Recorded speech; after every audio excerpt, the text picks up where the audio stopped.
Congratulations, all three of you. You did a terrific job in this movie. Wow. And just throw it out there, how familiar were any of you with Whitey's story and what was going on here? I think we all became very familiar with the story.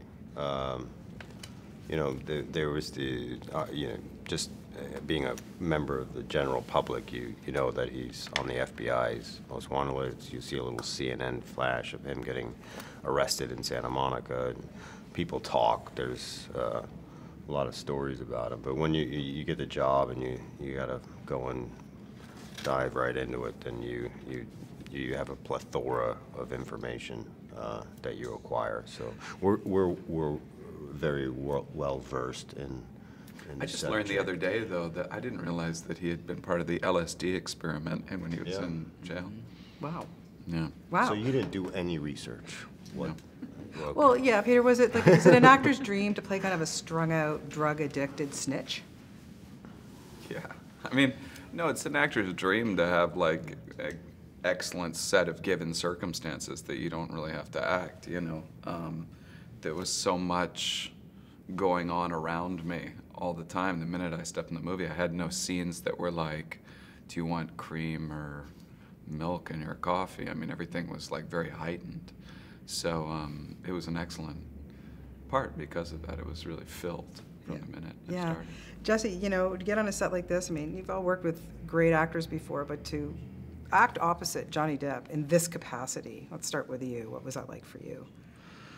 It was incredible, and luckily, from the very beginning, Scott didn't really allow you to to doubt too much because he just has such an amazing positivity that he just breathes and instills into everyone, and so there obviously were some nerves at the beginning. I mean, it's a huge, wonderful opportunity, but that it sort of just became fun.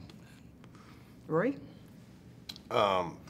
It's always a pleasure to work with committed actors, so that sometimes when you're doing a movie and you have to overcompensate, let's say for, I don't know, green screen or somebody's not really bringing their A game that day, it affects your acting because you have to kind of adjust for that. But you don't need to do that when a guy professional like Johnny shows up, got his thing working 100%, and then it frees you up to just worry about what you're doing, and it's just very helpful.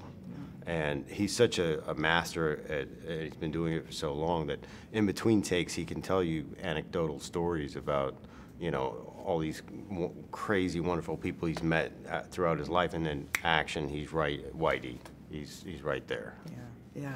And Peter, what was the experience like for you? Well, I mean, I had a different experience just because I really had to hit the ground swinging hard from the very first pitch. And it would have been very difficult had I not known Scott. I'd known Scott Cooper for a long time because of my wife working with him. And I knew what kind of person he was. I don't even know that I normally would have done, well, I know that I wouldn't have played this part under different circumstances.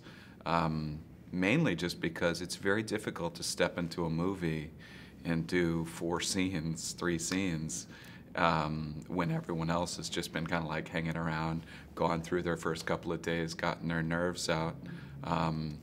It's not just like the size of the role, it's just a not very enviable task a lot of the time to come in and do something like that. But I had a great time. I mean, I know that seems strange to say, but It was a great role. I mean, yeah, very juicy. All three of you, like, oh my goodness. And is it ever daunting or more pressure sometimes when you have to play somebody who really lived?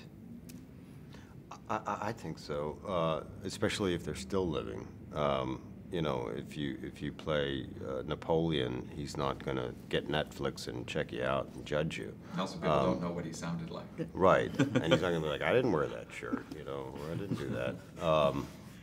But also, these type of individuals as well, there's an added pressure to kind of get the essence of them right, not only for the people of the area, and the people that knew them, but also just, I think psychologically, you want to hope that if this person ever was to watch this movie, that they wouldn't be terribly disappointed.